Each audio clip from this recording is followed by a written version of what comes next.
No. You did research. Not only research, but I found that some of them get uncomfortable until they are approached by someone who actually brings that part of the conversation up. Yes. They need to be in the presence of someone that's comfortable and presented. I found that most of them, once they find someone that's also comfortable with it, someone that they can open up with, you actually learn a lot. Yeah. Literally. They realize it's a safe space. Exactly. As long as you're comfortable, you just. Very So I find most of the time it's just for most of people not really a fact of it's mostly like them just being uncomfortable and or finding that safe space or that special someone that they can have that conversation with. That's what we're trying to do. We have a question here. So far, I must say that I'm really enjoying this so far. My friend here had posted this on Facebook, and I said, "I'm coming." I'm currently moderating. I'm not on for very long. And well, Hi, Dazzle. having been raised in religion myself for most of my life, and only having left it 2 years ago, I still have a lot to learn, having come from a family of Muslims. And one thing you said was very interesting. A family member of mine, female family member, had told me it's okay for a woman to lie there and take it as men have higher sex drives than women. Wow.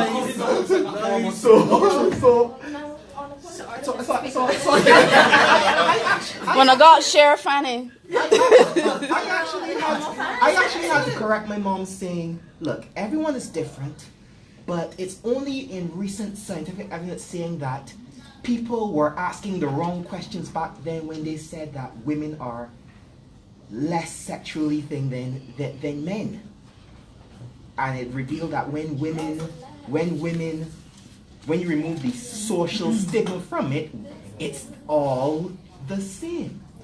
So I'm glad to come down here. I'm glad to find out more, especially as one who's extremely innocent as I am at my age.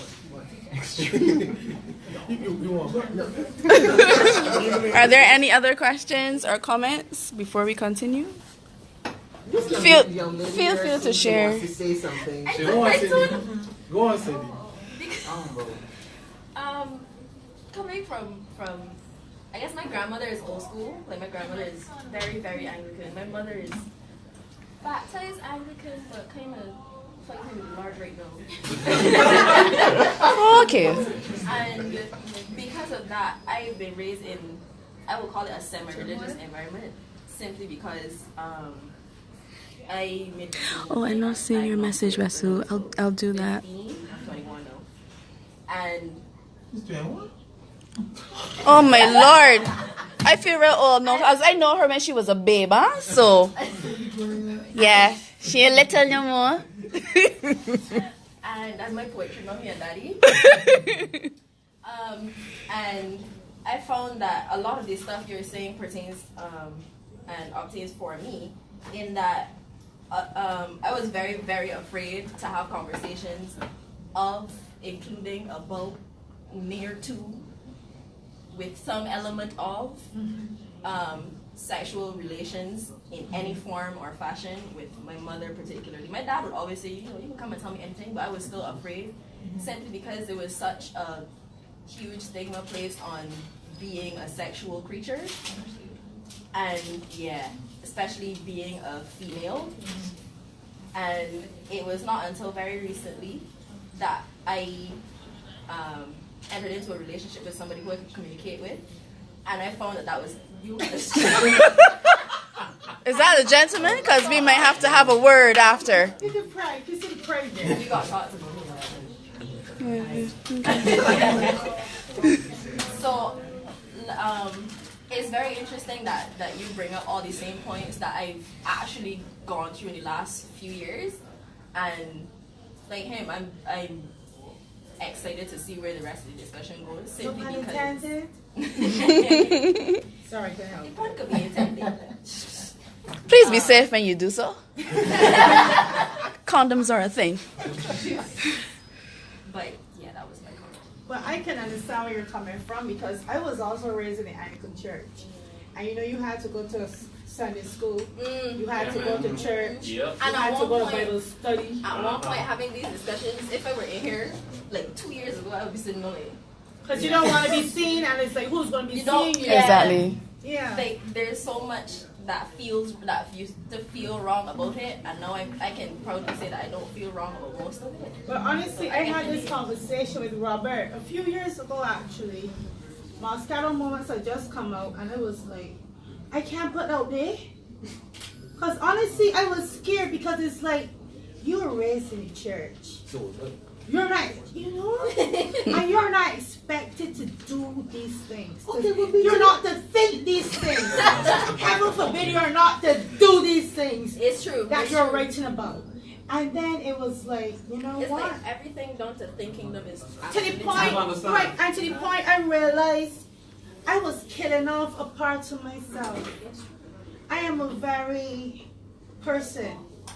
I can't let that go. No, it's You not should, you know. sexual. I can't put a word to it now. But it's just who I am. And I can't kill off who I am. So I tell Robert, you know one day? Free that. Yep. Moscato That's Moments what you going say. out. That's what you say. You say fuck it. You know? Exactly. I want to ask a quick question. Anybody can answer, whether it's the audience or the panel, or people in the panel. In terms of the duality or the dynamic of where we are in Barbados, you spoke about control earlier and how people have lost their control in terms of what they want, how they want it, and how they want to be presented, whether it is the bedroom, whether it is whatever in society. People are repressed. You walk down the road, they don't want to talk about sex. They think that you all are writing a bunch of nonsense and it is dirty and nasty. However, on Kudumat there, everybody got hung glitter and rhinestones on nipples and G-strings in the middle of the road, but it's okay. Do you think that that level of control is something that is also a part of that dynamic as well? Take it away, Splasho. That's a Robert.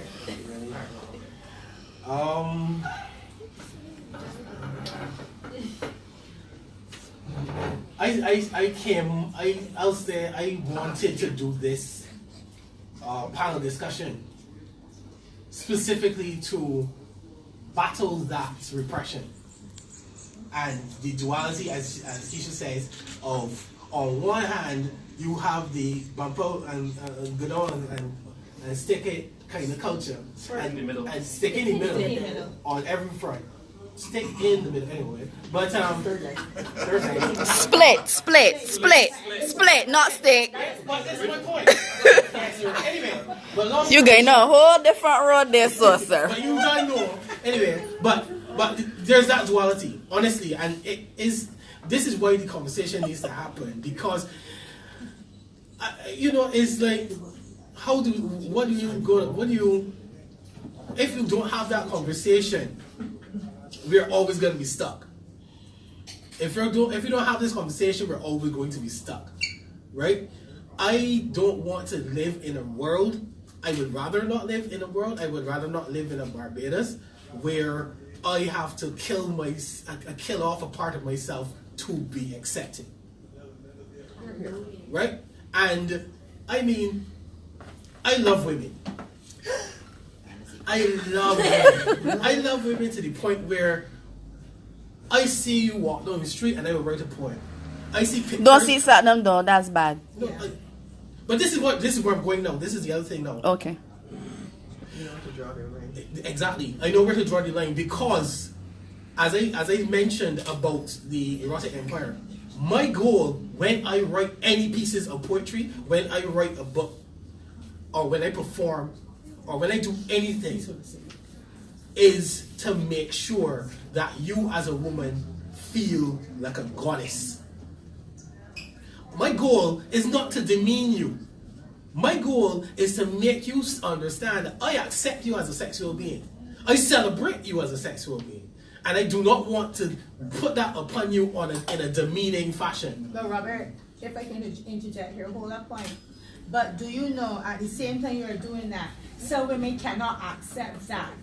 because they cannot accept themselves. No, true. And I was going to jump in there to say, yes, I was going to jump in there to say,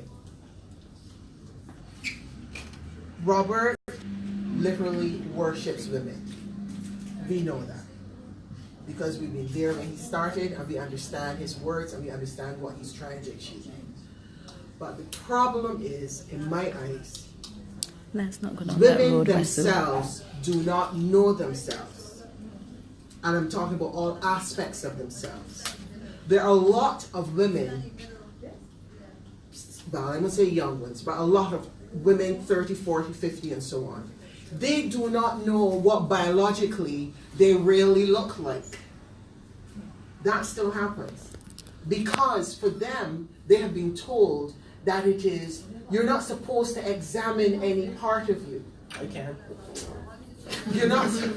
You're not supposed to feel any part of you and experience what that may be like. You're not supposed to admit to somebody saying, like in your mind, I mean, you don't have to admit verbally, that somebody says something, or you smell a particular cologne because the guy walked past, and you get excited, or certain parts of you get a little bit more Moist. What? than others, right? A lot of women, if they cannot manage that about themselves, how are they going to be able to manage anyone saying things to them? Or I even go as far as saying sissing at them without them collapsing totally. Yes. You know, they're not going to be able to do it. So I actually really do think that one of the things that we should be embracing instructionally, not only to our daughters, but also to our sons from a different perspective, okay, is that they need to take ownership of themselves, mentally, physically, and emotionally. They need to take ownership. And one of the things that this year for me in 2018 that I am going to be doing, as far as my imagery is concerned, you're going to find, well, if you want to bring it down base, you're going to see a hell of a lot more naked pictures. Right? Not from the perspective to say that you want to see what a vajayjay look like, you know, or you want to see a fella with a good rear end. It is not just that, okay? But it's about having that imagery for people to become accustomed to it. Exactly. Uncomfortable with it. Let me stop you there for 2 seconds.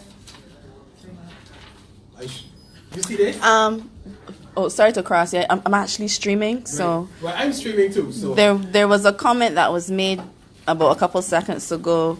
My follower, can't remember which island she is from. I guess she would put that in. She can cuss mistake, but she says that some men aren't ready for sexually empowered women. No, she's right. She's right. She's right. It's a fact. I will say this, Robert. Excuse me. I am Mariposa. Butterfly. Mariposa met a guy. I actually started writing to him. And he said to me, St. Vincent, sorry. what the hell is that? I was like, but this is how I feel about you. And he was like, okay. So then he started becoming supportive. But you know what I did wrong? In his eyes, I got up on a stage and I performed it. I went a little further. It went into Robert's first book, Erotic. And then I kept writing. It was okay for me to do it. Personally for him, after a while. But then from the time I just started growing, it was like, no, you can't do this. I can't be seen with you. Men like, some men like to just cover you up. Some of them cannot accept your personal growth. Some, on the other hand, they will help you and motivate you and push you out of this world and keep sending you, right, DJ? DJ knows what I'm talking about. Yes, boo. You know? I know he knows. And the reason why I can tell you this, I found that. Heaven forbid I know that. Right, go ahead. There's a question over there. No, I just wanted to comment again on something about female ownership of their sexuality, that sort of thing. And it just goes back to how I was raised religiously. I came from a religion where it even says in the book that women are responsible for making sure that men don't catcall them or get raped by covering up. This is the Muslim religion. Yes. Okay. So, growing up in such a thing, you see, when Muslim men see a beautiful looking woman, revealing or anything, they go through two emotions. One, anger, because what they see is so sinful, that what she's doing is so wrong. Two, and even worse, it's so bad, I won't wish this on my worst male enemy. The mixture of liking what you see and the anger at the same time. I was just saying that I have come a long, after leaving that, I've come a long way personally, where that, and I guess traveling to Colombia for a year, where women are quite open and quite comfortable in their own skin. I just saying this at a point to agree with what you're saying, that both men and women need to learn how to own their sexuality, and in order to do that, we have to overcome a lot of mental repression. Mental repression. There's a question right there. Yeah, you. Stefano. Yeah. I actually don't have a question, but I could weigh in. No, but your hand was out. Oh no, sorry. You're resting. Sorry. I find I grew up in the Anglican community and had all those strict rules, but somehow it just didn't stick when it came to sexuality. I see my sexuality same way I see my spirituality. Hey, babe. It's kind of a personal journey, and if I find someone that I care enough about, it then becomes our journey. So if I'm with a girl, first I'm gonna learn you, then teach you yourself. Because like any day, the more you enjoy yourself, the more I enjoy myself, the better it is for everybody. I think if all men were like that,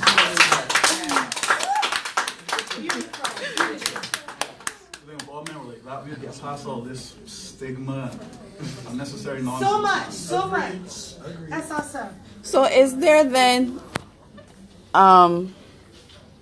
one of the problems that seems to be reoccurring is that religion plays a vital role in terms of repressing a society. Not that religion is bad, but there are certain ways in which it is being used that is causing people to think about how sex should be. Because we have Anglicans in here, we have a Muslim or former Muslim in here. So is it like a patriarchy thing? Because everybody says that religion is patriarchy and it doesn't have anything to do with the woman, and the woman doesn't ever see herself within religion. Is it that religion is absolutely terrible and that sex should be cut out altogether? Yes, it's for everything. So religion is bad and horrible. That's what you're saying. Religion historically has had a tendency to but I think I'm going to try my best to take this one. As a person that was growing up in Catholic, my great-grandmother and my grandmother were both very strict on certain rules where women were concerned.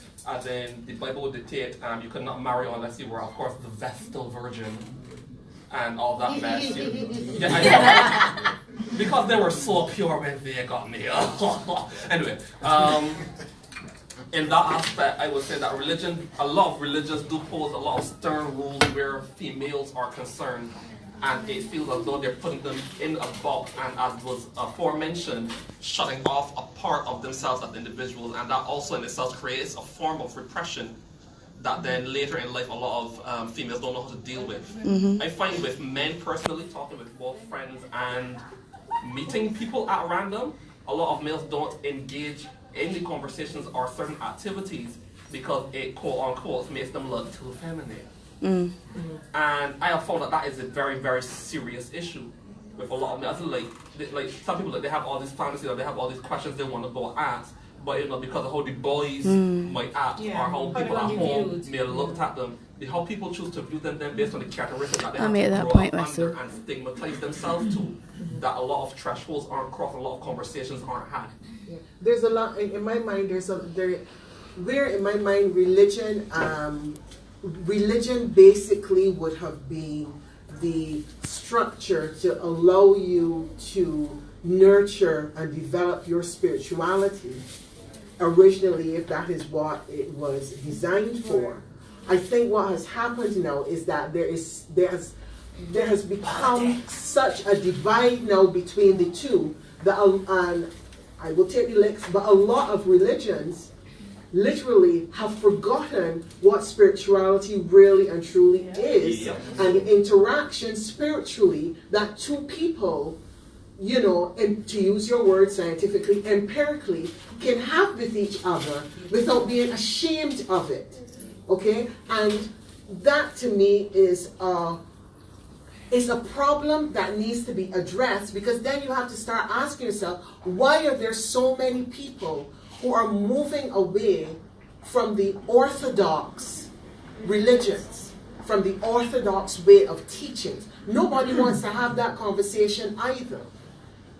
Okay, nobody wants to have that conversation, because you are going against the norm. You're going against the old guard. You're going against the structure that everyone says is the basis of your society. And this is what got you here. So why are you going to try to break that down now? But have you ever thought that you may be living in a delusional state for most of your life?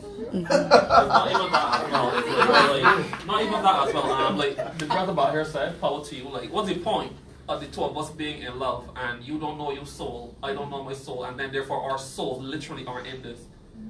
That's like fucking for virginity. That don't make sense. We have two comments. Okay. Okay, no. What you said is interesting. It reminded me of, I don't know if anybody watched Hunchback of Notre Dame. I'm sorry, Yeah. I'm sorry. I'm streaming to people as well, so raise your voice a little bit. I was saying what this gentleman said earlier about this, he grew up in the Muslim religion, and this kind of juxtaposition, this feeling of being pulled one way and another. Hunchback of Notre Dame touched on it because you had Frodo, who was the head of the church, and he was supposed to be this strong, upright church guy. And then he was so attracted to Esmeralda, who was a gypsy who danced in the streets. And he hated her, but he was so attracted to her. And there was this one song where he said, I would rather her. Oh, yes. I would rather her than feel what I'm feeling, basically, was how the song went. And I remember thinking, well, that's where the patriarchal thing comes into with religion, because a lot of it is about the pleasure of men and the repression of women. And that too is a huge problem in our society, not only directly sexual, but in everything, in every aspect, educational, what we are allowed to say, think, just everything. You find men being here, and then women having to feel as though, okay, well, we're not allowed to. So that is definitely a problem. It's interesting what you experience firsthand with that feeling of hatred, and it's nice that you actually admitted that and know you're past that. So okay, 1 second. We are now at 6:23, so that's just a time check for the panel. We're gonna have this question here or comment. Then we go over to Alexi. I just want to touch on what she just said. It's 2018. Don't anybody tell you or impose any restriction, especially as women. They all be told that. Trump is president. We all rule this world. We all rule this world. Like he just said it. It's like your time. Do what you want, say what you want, be who you want. Touching what you said, like my thing with current, I don't really believe in religion. I believe in spirituality. The reason I don't believe in religion is I find modern religion is incomplete. I think spiritually, you need to be in tune with all aspects of yourself. Religion says certain aspects of yourself are taboo, leave them out. I really hope there are none in this room. From personal experience, my mild experimenting, I'm gonna name this, okay? I discovered, right, that one What a turn. One of the strongest rule set, Seventh-day Adventists create the best women, hands down. Let me explain. Trying to phrase it. From the first press in, yeah, you'll be unleashing this wildness that most of the time as a man, well, I'm always ready for it, but like some men would not be ready for it. Like I have yet to deal with a Seventh-day Adventist girl from beginning to end that was not the wildest ride of my life. Through the entire relationship, however long it lasts, it's like they spend so much time repressed that when they finally get that 3 years touch, ago. boom, boom, exactly, kaboom. Hello, is it the same for Seventh-day Adventist men? Just Asking for research. For research. She's actually a forensic scientist, so she's doing this for research. Tell her what you said again.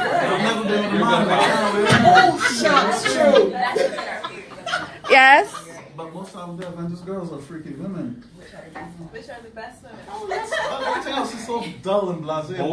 Why live life and not enjoy yourself? True. Okay. Alright, I want to expand on, so certainly yes, I think religion has a lot to do with women's sexual repression, but I also wanted to say that in a larger context, sexuality for women is dangerous. Even in 2018, when we're being told to be ourselves, it is dangerous. As was described by our friend here, you put on the wrong thing, quote unquote, walking on the road, and you're going to be met with anger and hostility. You want to go and have a casual encounter, you might end up in a ditch. It is dangerous.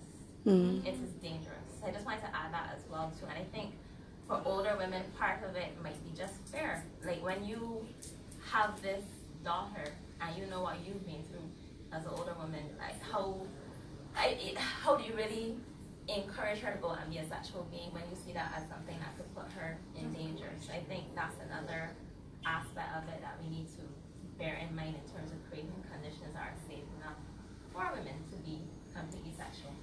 But I don't think you can send. I would never ever subscribe to the fact that you're sending her out to be a, just use the words, be a sexual being, unless you as the parent, unless you as the mother, unless you as the woman is also comfortable with you being in her position, right? Because you cannot teach your children what you do not know. Exactly.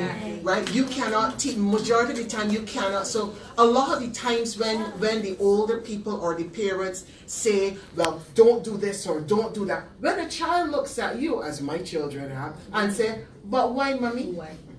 You can't answer the why. Are you prepared to answer the why? Right? When you're prepared to answer the why, then start giving them the instruction. Because otherwise, you've lost. Because they will go and find the answer somewhere else. Yeah. I have like 2 comments here, both from Wesu, who is tuning in. Hi, Wesu!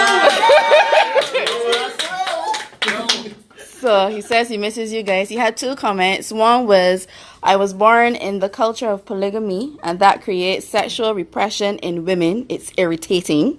And he also said that I went to an Adventist school, and that was repression in almost every inch of free life. So that was the 2 things that popped up here inside of this conversation. Okay. I had a thought I was going to say, trying to see if I can remember it now. But to articulate what I thought when my friend over there says you need to put space for women to be safe. That is why I'm doing this. That's why I'm doing this. That's why I mean literally people have asked me, the name of my company is the Erotic Empire. People look at me like, Erotic Empire? Great name, by the way. Thank you. But the goal of the empire is sexual freedom for all, for everybody. But it has ramifications for women. It has ramifications for men. Like when I'm selling my books, for example, the books are geared to women, so I don't have to really push them.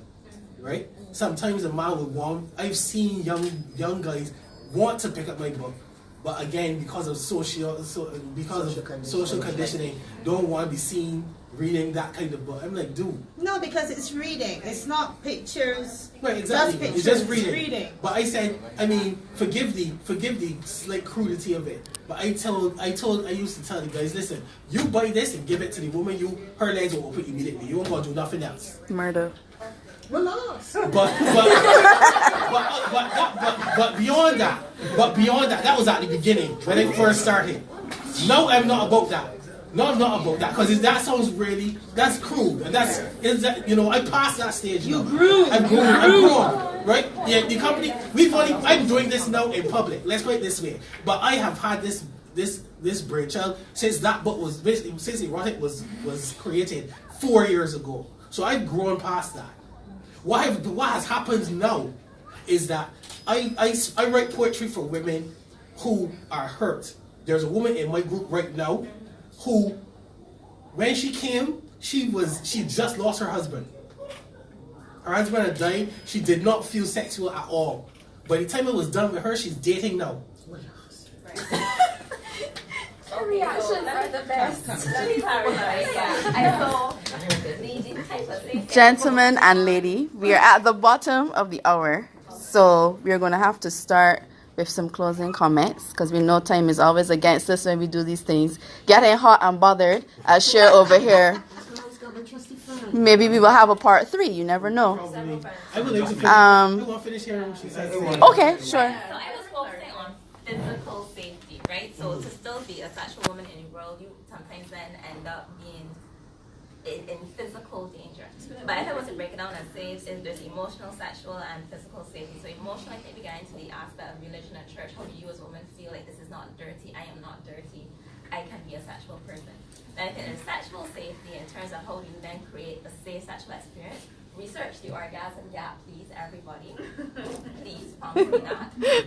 And then physical safety. I might say, if I get in this car with you, that I want anything in this. And just to quickly say, and on top of that too, I think what's important too is in terms of women's sexual empowerment, a lot of the discussion has been, well, yep, if it has, open up, that is better for me. But I think we also need to make sure that we're encouraging women to do it for themselves. That's what we're trying to get to. Indeed. Then you can partake. Like I have a birthday cake and I give you pizza. And it's like right, and that's where it was going.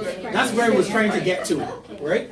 That's where it was trying to get to. I've grown past the patriarchal thing. That's because I actually realized how patriarchal it was. When I rewrote these, right? My original, if you want to say mission statement.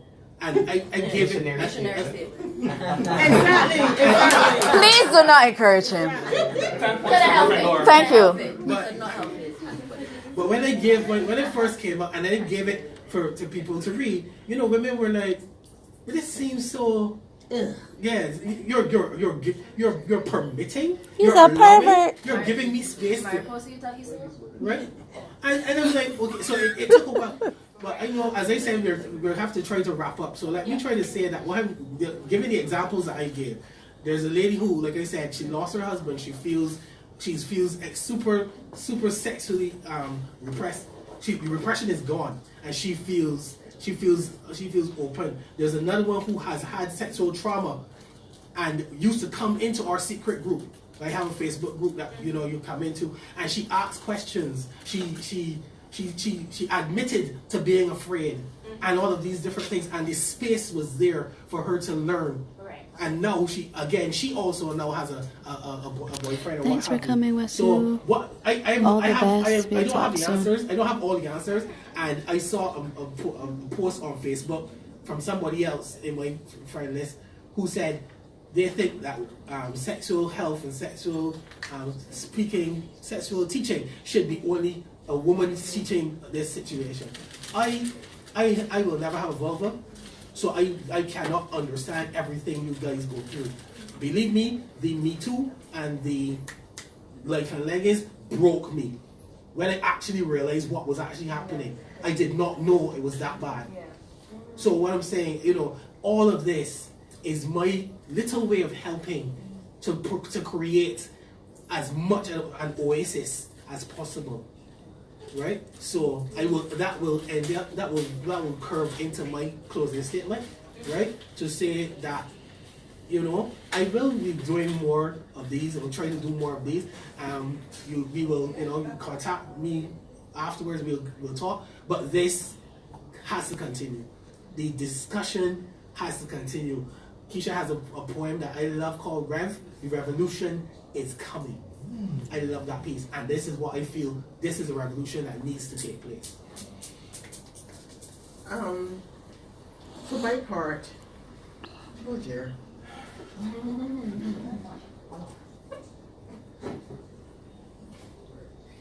Speechless a little bit. I am very grateful for what Robert is doing, has done, and will continue to do. I truly believe that, I mean, I have not been one who has had sexual trauma or anything negative from that perspective. But having gone through, you know, as I say, you know, 2 marriages, 2 children, 2 divorces, and 1 badass relationship later, okay? When you get to a point where a good friend of mine that said, CC, you know, the only way you're going to get through this now is if you start thinking like a man. That was his advice to me. And really and truly, I actually stopped, I reboot, and I started trying to look at things from the male perspective, or how I thought a man thought, and try to do things a way a man would, as it relates to what I perceive as the freedom that men have that we women were not allowed to have. That was almost 10, 12 years ago. But I think that experience taught me well. Because I had, you know, I don't know if y'all are old enough, that there was, Michael had this advertising campaign for their ice creams. And they had this thing called Flavor of the Month. Yes. That was my motto for the year. Flavor of the Month, right? But what it did, it made me start to...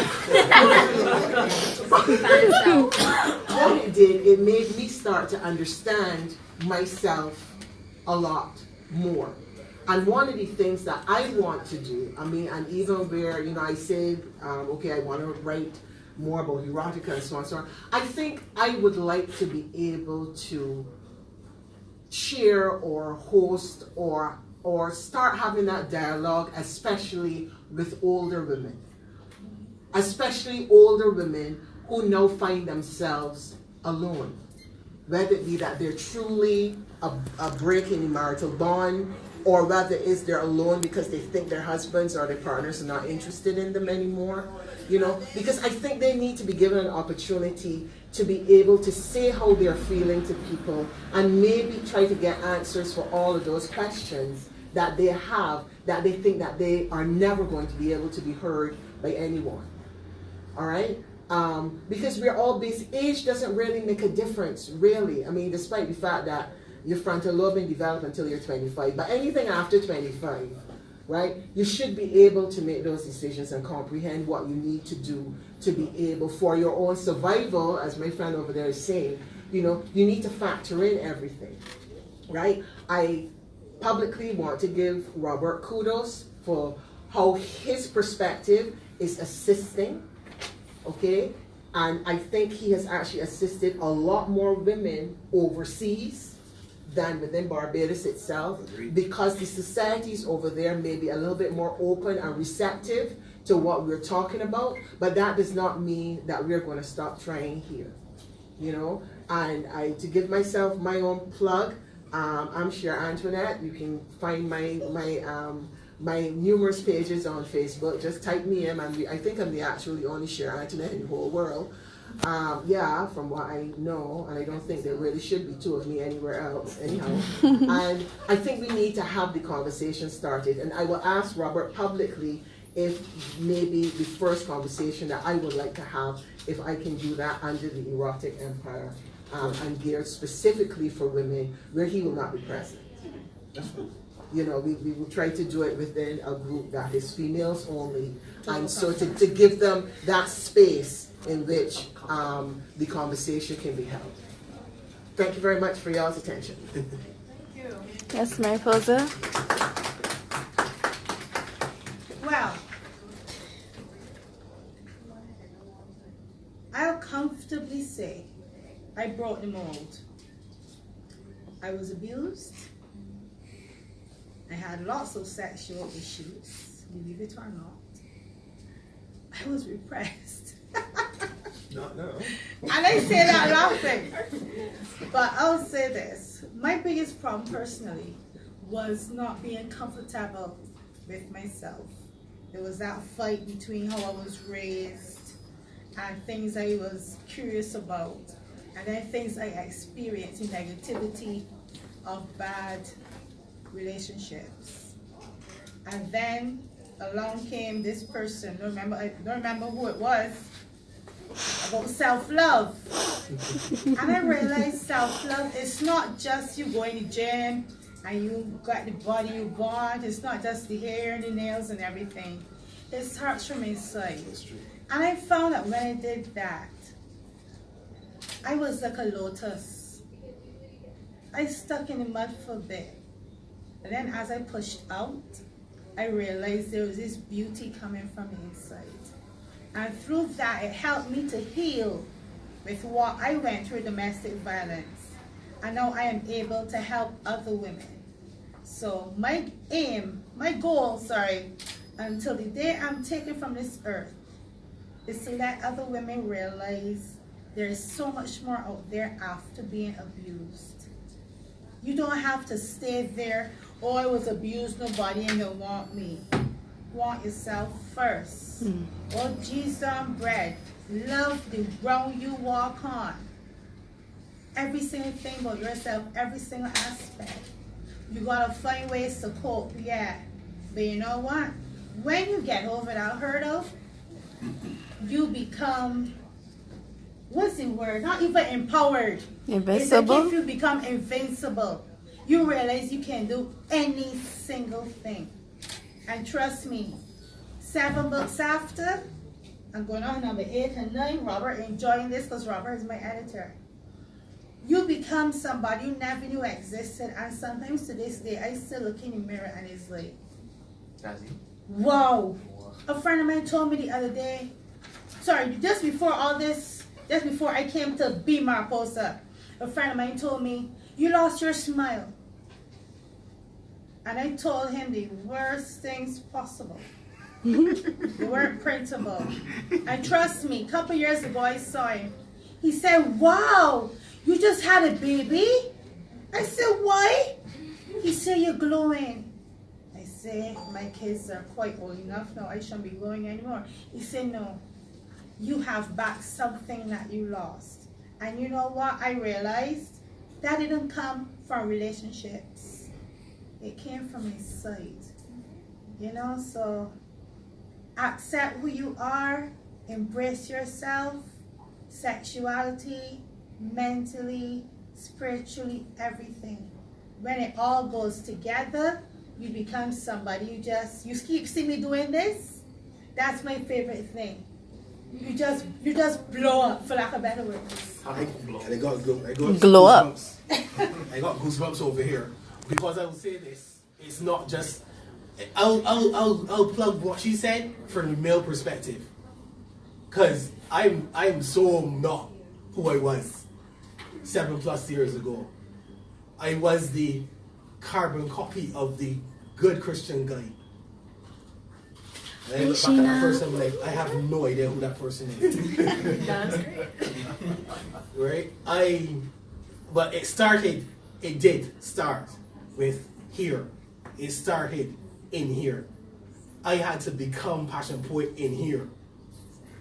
And this one knows more about that than anybody else. So she's the one that started. She and I fell out one day, but she told me about it in a way that I didn't like. And I stopped talking to she for like 4 months. But then I wrote a poem about him, and then he wrote one about me. Yeah. And then we start talking back. Then we talk more. But suffice to say, it's good though. Words are powerful. They are. Words are powerful, right? Thank you so much for being in my space. thank you so much for being here.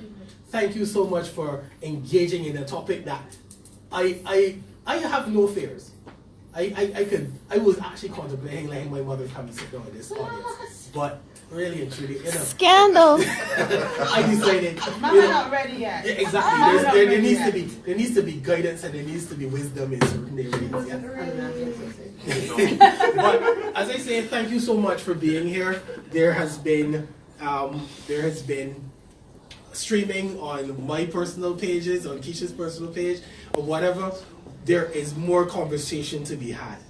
I encourage you that we do need to vacate the people's place, but get in contact with me. Some of my cards are here, right? And we will have conversation. My books are on sale. They're over there, right? Those are three of the. Yeah, well, their books are in here too. Actually, their books are in here too, right? But those are 3 of the 5 books. Those are actually the paperbacks. The other 2 are ebooks, so you gotta get them on the Kindle until I can figure out how to get them paperback. But yeah, right.